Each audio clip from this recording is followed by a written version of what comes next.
नमस्कार दोस्तों, आपका स्वागत है यूट्यूब चैनल एसके टेक्नोमेशन पर। ये बहुत ज़्यादा आप लोग सवाल मेरे से कमेंट्स में, इंस्टाग्राम पे, टेलीग्राम पे आप लोग पूछ रहे थे। तो ये आखिरी बार मैं आप लोगों को वो सारे स्टेटस दोबारा से कवर करूंगा। इसमें आपको मैं बताऊंगा किसको क्या करना है, कैसे वेरीफाई हुआ, कब तक वेरीफाई हुआ, ताकि आपको बार बार पूछना ना पड़े। इसलिए वीडियो आप लोग पूरा एंड तक देखना, क्योंकि इसमें मैं लगभग सारे स्टेटस आप लोगों के जितने स्टेटस हो गए, फिर सत्यापित नहीं सत्यापित वो वाला, एनपीसीआई वाला, फिर किसका रिजेक्ट हुआ, तो इसमें काफ़ी चीज़ें इस वीडियो के अंदर हम कवर करेंगे। सस्पेक्ट लिस्ट के रिगार्डिंग बात करेंगे, तो ये सारी चीज़ें इस वीडियो के अंदर कवर होंगी। तो वीडियो को पूरा एंड तक देखना। मेरी वीडियोज़ हमेशा बड़ी होती हैं, वो आप जानते ही हो। तो वीडियो को पूरा एंड तक देखना और लाइक कर दो सारे लोग। और जिन्होंने अभी तक सब्सक्राइब नहीं किया वो लोग कर लें, क्योंकि आपको अगर यूपी स्कॉलरशिप की सबसे ऑथेंटिक अपडेट चाहिए तो आपको एसके टेक्नोमेशन को सब्सक्राइब कर लेना चाहिए। चलिए चलते हैं अपडेट की तरफ। तो पहले तो हम लोग देखते हैं लाइन से स्टेटस वाइज ही देखेंगे चीज़ें और उनके बारे में आपको बताता हूँ। तो सबसे पहला स्टेटस है ये देखो, पेंडिंग है डिस्ट्रिक्ट स्कॉलरशिप कमेटी, ये वाला स्टेटस है जिनका बहुत लोगों का भी पेंडिंग में पड़ा हुआ है। जबकि इसकी डेट आपको पता है कि सर्कुलर के हिसाब से जो DW ने सर्कुलर निकाला था 12 दिसंबर को, वो सर्कुलर में ये लोग ये निकाल के देते हैं, मतलब कि एक डेट बता देते हैं भाई इससे इस तारीख तक ये होगा, इससे इस तारीख तक होगा और इससे इस तक छात्रवृत्ति आएगी। वो सारी चीज़ें उस सर्कुलर में लिखी होती हैं। तो उसमें जो इसकी वेरिफिकेशन की आखिरी तारीख थी वो 17 फरवरी थी और आज कितनी तारीख हुई? आज है 19 तारीख। तो ऐसे में अभी बहुत लोगों का पेंडिंग पड़ा हुआ है। तो उनके मन में डाउट है कि उनका अब नहीं हुआ क्या, उनका रिजेक्ट हो जाएगा, ऐसा कुछ हो जाएगा। तो उसके ऊपर मैंने कल वीडियो बनाई थी और मैंने आप लोगों को बताया भी था कि ये विभागीय काम है, सरकारी काम है, तो वो डेट के हिसाब से नहीं चल रहे हैं। थोड़ा बहुत ऊपर नीचे हो सकता है, इसमें कोई बहुत बड़ा इशू नहीं है। लेकिन अब वही है कि अब कब करेंगे, अब सर्कुलर को भी ये लोग फॉलो नहीं कर रहे हैं। तो ऐसे आप एग्जैक्ट डेट नहीं बता सकते हो। सर्कुलर आपको दिखा देता हूँ ताकि वहाँ से आपको ज़्यादा समझ में आएगा। तो यही देखो वो सर्कुलर है 22 दिसंबर वाला है, सबसे मतलब लेटेस्ट सर्कुलर है, 22 दिसंबर नहीं 12 दिसंबर का।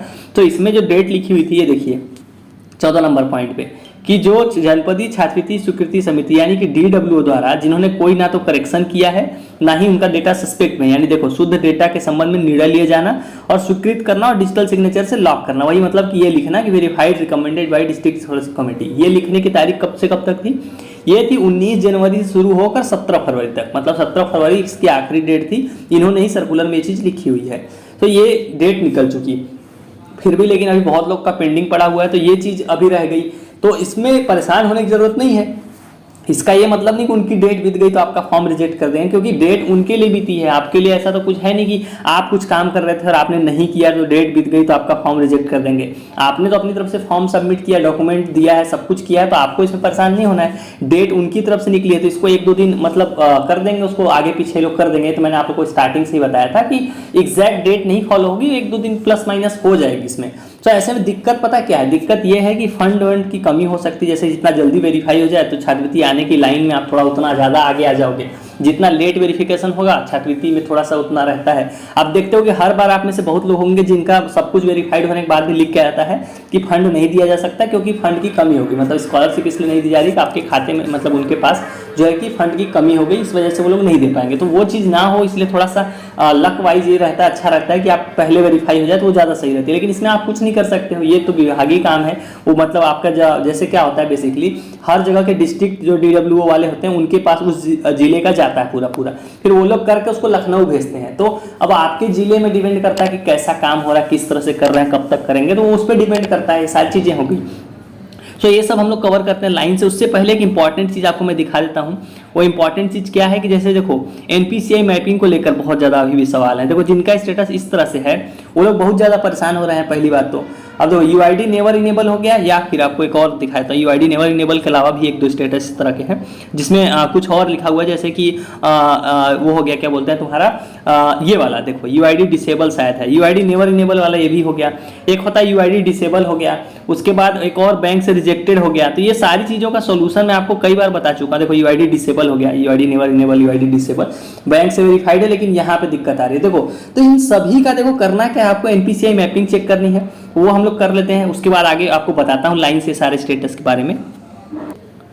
तो सिंपल आपको गूगल सर्च करना है upscholarship.org, जो आप मेरी स्क्रीन पे वेबसाइट देख रहे हो, बस आपको इसको गूगल सर्च कर लेना है।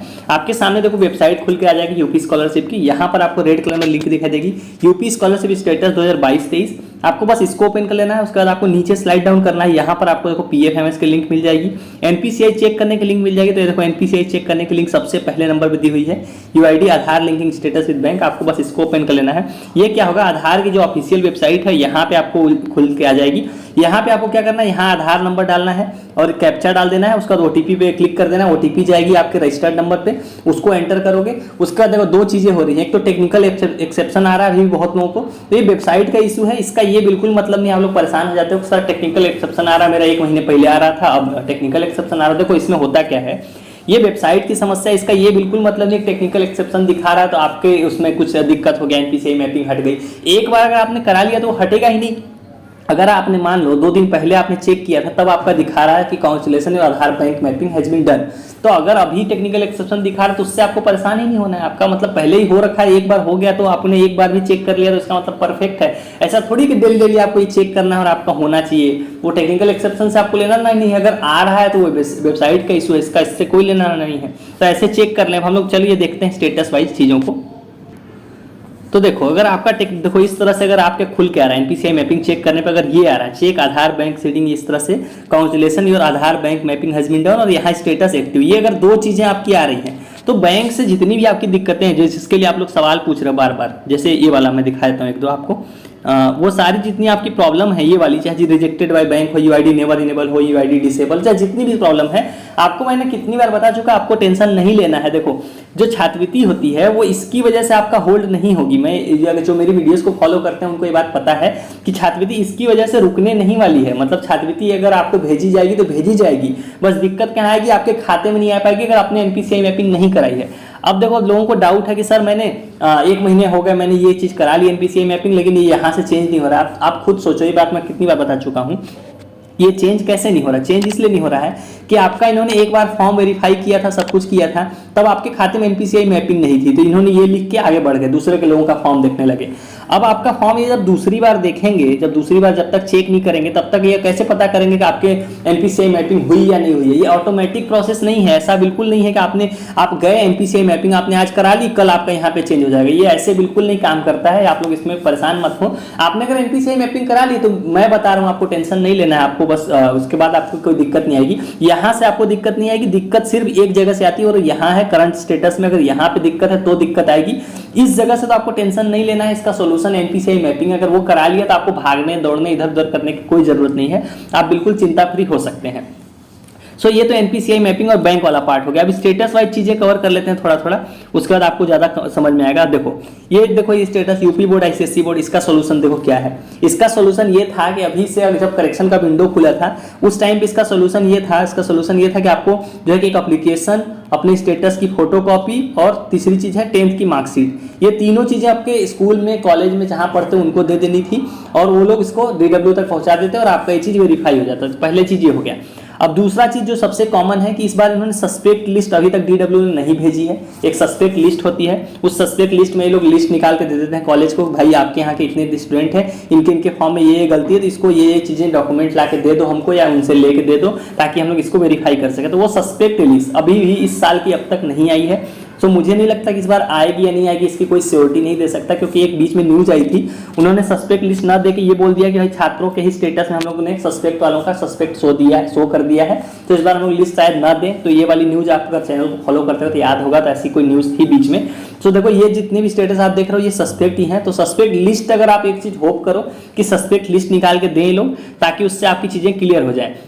अभी हम लोग सस्पेक्ट लिस्ट भी देखेंगे कैसी होती है, क्या होता है। सेम इसकी भी कहानी है इनरोलमेंट रोल नंबर वाले की भी, अगर देखिए इसका भी सेम करना था आपको, इन सब चीज़ों में 3 ही चीज़ें करनी थी कि आपको जो है कि एक प्रूफ सबमिट करना था कि जो चीज़ें यहाँ लिखी हुई है वो गलत है, मेरा सब कुछ सही है, तो इसका एक आपको प्रूफ सबमिट करना था, एक एप्लीकेशन देना था और इस स्टेटस की फोटोकॉपी देनी थी ताकि वो DW तक दे पाए। सेम है अप्लाइड फॉर ITI कोर्स, और इन सभी का जो वेरिफिकेशन है ऑलरेडी स्टार्ट हो चुका है, ये भी मैं आपको बीच में ही बता देता हूँ, क्योंकि इसका वेरिफिकेशन जो स्टार्ट होना था वो 17 फरवरी स्टार्ट होना था, 10 मार्च तक चलेगा। तो उससे पहले तो आप लोग सवाल पहली बात तो पूछो ही मत। बहुत लोग पूछ रहे हैं सर मेरा अभी भी पेंडिंग क्यों पड़ा हुआ है। अब पेंडिंग इसलिए पड़ा हुआ है कि डेट तो अभी तक चली रही है, ऐसा तो है नहीं कि डेट बीत गई, डेट तो उनके लिए बीत गई जिसका पेंडिंग है, डिस्ट्रिक्ट रिसर्च कमेटी है, जिनका सस्पेक्ट में उनका तो अब स्टार्ट हुआ है, तो उनको तो सवाल करना ही नहीं है।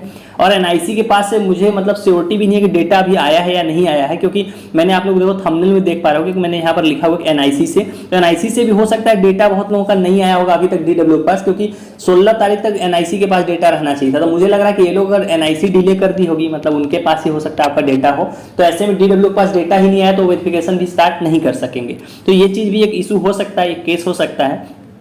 अब ये स्टेटस देख लीजिए, सत्यापित किया गया, सत्यापित नहीं किया गया, इस पर भी हम लोग जान लेते हैं, थोड़ा बहुत लोगों के मन में डाउट है। तो इसकी डेट ऑलरेडी निकल चुकी है, इसकी जो डेट थी सत्यापित करने नहीं करने की, ये डेट ऑलरेडी बीत चुकी है। आपको मैं दिखा देता हूँ कि ये कहाँ से बोल रहा हूँ। सेम ये वाला भी देख लीजिए, ये क्या है, सत्यापित नहीं किया गया। तो सत्यापित नहीं किया गया, या फिर इसी को इंग्लिश में भी एक मुझे किसी ने भेजा था, वो इंग्लिश में भी वो सेम चीज़ लिखी है, देखिए कि हैज़ नॉट बीन वेरीफाइड, मतलब कि वही चीज़ है कि सत्यापित नहीं किया गया, यहाँ पर भी है। तो इन सभी की जो डेट थी वो निकल चुकी है ऑलरेडी। यहाँ पे आपको मैं दिखा देता हूँ कैसे मैं बोल रहा हूँ। देखो ये चीज़ होना था, 12 नंबर पॉइंट को आप लोग देखिए, इसकी जो डेट थी वो थी 30 जनवरी तक। देखो यहाँ पे क्या लिखा हुआ है कि जिला विद्यालय निरीक्षक कक्षा 11-12 एवं संबंधित विश्वविद्यालय, मतलब कि आप जैसे मान लो किसी कॉलेज, प्राइवेट कॉलेज में पढ़ते हो, तो वो किसी न किसी यूनिवर्सिटी से टाई अप होगी। तो क्या करना था, उस यूनिवर्सिटी को इस कॉलेज का डेटा पूरा डिजिटल सिग्नेचर से वेरीफाई करना था कि हाँ इस कॉलेज में इतने इतने बच्चे पढ़ते हैं, ये हमारे यहाँ से टाई अप है और ये सारी चीज़ें। तो प्राइवेट कॉलेज आप जिसमें पढ़ते हो उसको क्या करना था, यूनिवर्सिटी को डेटा देना था। तो इसका जो वेरिफिकेशन करना था, ये देखिए 3 जनवरी से लेकर 30 जनवरी के बीच होना था। तो उस टाइम पे बहुत लोगों का हो गया था, उसके 2-3 दिन तक चलता रहा था, ब्लॉक से सत्यापित से इधर उधर ऐसे करके चेंज होता रहा था। तो डेट तो बीत चुकी है, देखो जो लोग पूछ रहे थे, तो डेट तो बीत गई है। अब ये उनके ऊपर ये यहाँ पे होल्ड में क्यों पड़ा हुआ है, इसका कोई ऐसे एग्जैक्ट रीजन तो नहीं बनता है, पर इसकी वजह से फॉर्म नहीं रिजेक्ट होगा, इतना तो मुझे पता है कि इसकी वजह से आपका फॉर्म नहीं रिजेक्ट होगा। रिजेक्ट होगा तो एक ही रीजन की वजह से, वो है आपका करंट स्टेटस। अब देखो ये वाला तो मैंने बता दिया है, एनपीसीआई मैपिंग से हो जाएगा सही। अगला स्टेटस लेते हैं, मिसमैच इन काउंसलिंग डिटेल्स। इसमें भी सेम काम करना, बस आपको होप करना है कि सस्पेक्ट लिस्ट भेजी जाए ताकि आपको एक मौका मिल जाए। अदरवाइज आपने करेक्शन के टाइम पे चीज़ें तो सही कर ली होंगी, अगर मेरी वीडियोस को फॉलो करते होगे तो वो फोटोकॉपी वाले सोल्यूशन से आपका काम हो जाना चाहिए। ये फॉर्म तो रिजेक्ट हो जाएगा, मैं बताता हूँ क्यों, क्योंकि यहाँ रिजल्ट नॉट डिक्लेयर करके दिखा रहा है। अगर रिजल्ट अपडेट कर लिया होगा इन्होंने करेक्शन टाइम पे तो रिजेक्ट नहीं होगा, अदरवाइज ये फॉर्म रिजेक्ट हो जाएगा। सेम है, ये पिछला वाला ही है, मार्क्स रिजल्ट टाइप मिसमैच है, ये मैंने दिखा दिया आपको। तो ये सारे स्टेटस हो गए, सभी के बारे में मैंने ऑलमोस्ट बता दिया। अब आपको सस्पेक्ट लिस्ट भी दिखा देता हूँ कि होती क्या है सस्पेक्ट लिस्ट। देखो ये पिछले साल की सस्पेक्ट लिस्ट है, ये 18 फरवरी के दिन आई थी। देखो यहाँ पे 18 फरवरी 2021 को। तो ये सस्पेक्ट लिस्ट होती है, देख लो आप लोग क्या होता है इसमें serial wise registration number, institute का नाम, स्टूडेंट का नाम, उसके फादर का नाम, कोर्स लिखा हुआ है, टाइप, कास्ट, ये सारी चीज़ें लिखी रहती हैं और इनके फॉर्म में क्या गलती है वो भी लिखा होता है। देखो स्क्रूटिनी और उसका रीजन देखो लिखा हुआ है, यूपी बोर्ड, आईसीएसई बोर्ड, ये वाला एक रीजन हो गया यहाँ पर।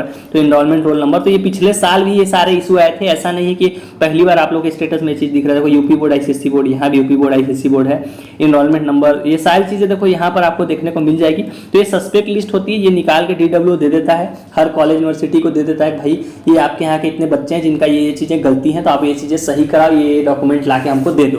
तो ये सस्पेक्ट लिस्ट आप लोगों के लिए एक उम्मीद है, जिन्होंने कुछ करेक्शन या फोटोकॉपी ये सारे नहीं दी, तो उम्मीद करते हैं कि सस्पेक्ट लिस्ट आ जाए तो आपको एक मौका मिल जाएगा कि ये सारी चीज़ें वेरीफाई कराने का। हालांकि अभी सस्पेक्ट वालों का वेरिफिकेशन तो स्टार्ट हो जाना चाहिए था, क्योंकि डेट आ चुकी है ऑलरेडी, 17 से होना था, लेकिन अभी तक मेरे पास एक भी रिपोर्ट नहीं आई है कि किसी का स्टेटस चेंज हुआ है।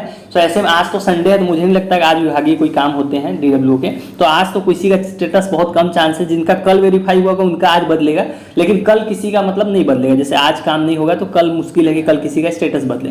तो ये सारे स्टेटस हो गए, आप लोगों को समझ में आ गया होगा, हर चीज़ के बारे में मैंने एक्सप्लेन किया, जो चीज़ें मैंने पहले भी एक्सप्लेन की थी, लेकिन इस बार ज़्यादा अच्छे समझा दिया ताकि आपको चीज़ें डाउट न रह जाए। तो चलिए गाइस, इस वाली वीडियो में इतना ही।